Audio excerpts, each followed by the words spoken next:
हम लोगों ने 19 अगस्त को हमने कृष्ण जन्माष्टमी का महोत्सव मनाया। उसी उपलक्ष्य में आज हम आप लोगों को विद्यालय में उनके बारे में कुछ बताएंगे। सभी लोग जानते हैं नटखट गोपाला कृष्ण कन्हैया बहुत ही बच्चे में बहुत ही नटखट थे। अब उनका जन्म कैसे हुआ आज हम तुम लोगों को बताने जा रहे हैं। बहुत समय पहले अग्रसेन नाम के एक राजा थे। उनका एक पुत्र था कंस। वो बहुत ही दुराचारी था, सब पे अत्याचार करता था, इसलिए उनके पिताजी ने उसको अपने राज्य से अलग कर दिया था। अब कंस और अग्रसेन की पुत्री और कंस की बहन देवकी, जो बहुत ही दयालु सरल स्वभाव की थी और भगवान भक्त थी, उनका विवाह सीधे साधे वासुदेव नाम के एक व्यक्ति से हो गया। अब जब उनका विवाह हुआ देवकी और वासुदेव जी का, तो जैसे ही विवाह होने के बाद वो घर से बाहर निकले और एक आकाश से एक आकाशवाणी मतलब आवाज आई। कहा देवकी से कि आपका कंस से कहा। जब वो कंस अपनी बहन को विदा करने के लिए रथ पर बैठा और जा रहा था बहन को भेजने के लिए, तब आकाशवाणी से एक आवाज आई। किस प्रकार की आवाज आई? ये कहा गया आकाशवाणी ने कि तू जिस बहन को विदा कर रहा है, उसी का जो 8वां पुत्र होगा वो तेरा विनाश का कारण बनेगा। तो ऐसी बात सुनकर कंस मतलब असंभव में हो गया, चकित हो गया। अब मतलब मेरा जो नाश करने वाला मेरी ही बहन की कोख से जन्म लेगा। तो उसने क्या सोचा कि अब क्या किया जाए। तो उसने थोड़ी ही दूर जाने के बाद देवकी और वासुदेव दोनों को ही जेल में कारागार में डाल दिया कि जिससे कि जो भी संतान होगी मैं उसको मार डालेंगे। अब कुछ समय बीतता गया। फिर देवकी का पहला पुत्र हुआ। जैसे ही उसको मालूम हुआ कि देवकी पुत्र हुआ, तो उसने उस बच्चे को उठाया और फेंक दिया, दीवार से सर पटक दिया, तो वो बच्चा मर गया।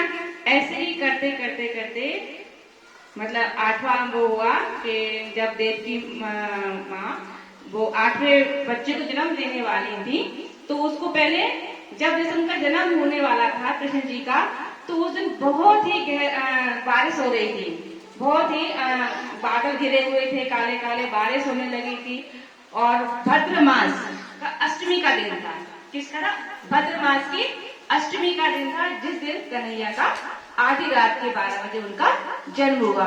लेकिन जब वासुदेव और देवकी को ये मालूम हुआ कि जो मेरा 8वां पुत्र होगा वो मेरे भाई यानी कंस का वध कर देगा, उनको बचाने के लिए यानी अपने पुत्र को बचाने के लिए उन्होंने अपने मित्र नंद बाबा जो गोकुल में रहते थे उन तक ये बात पहुंचाई। मतलब सारी बात उन्होंने उनको बता दी। तो उन्होंने कहा जैसे ही 8वां मेरा पुत्र होगा उसकी जान आपको बचाना है। तो नंद बाबा के सपने में ये बात आई थी। तो वो नंद बाबा रात के समय 12 बजे वहां आए कारावास में। जब जैसे ही कृष्ण का जन्म हुआ, सब जगह आकाश से प्रकाश हो गया। जेल में जो बेड़ियां थी वो सब उनकी हट गई। आप लोगों ने पिक्चर में भी देखा होगा, देखा है ना, जैसे कृष्ण जी का जन्म होता है और उनकी बेड़ियां जो थी माता की और पिताजी की, सारी बेड़ियां खुल जाती हैं और सारे दरबार थे वो सब खुलते चले जाते हैं। नंद बाबा आते हैं और कृष्ण जी को वहां से डोली में रख के अपने घर ले जाते हैं। जब वो डोली में लेके घर जा रहे थे तो रास्ते में यमुना जी मिलती हैं।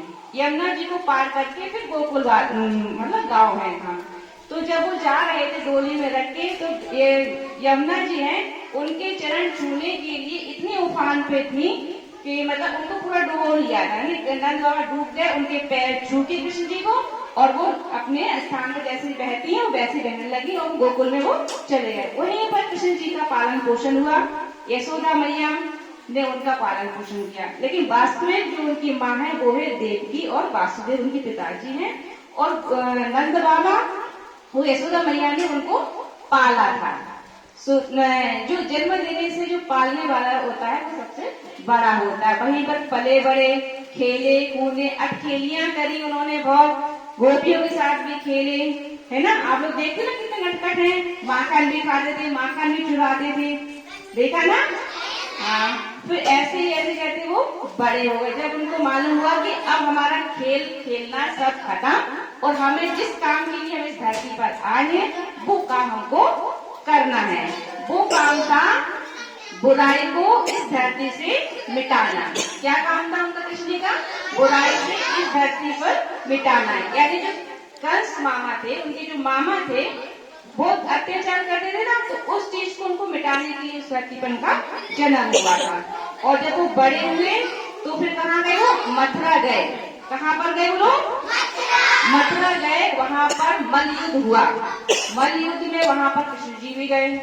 कृष्ण जी भी यहाँ से चले गए कि उनको तो पता था, तो भगवान थे, उनको तो मालूम था कि हमको वहां जाना है और युद्ध करना है, उनको हराना है।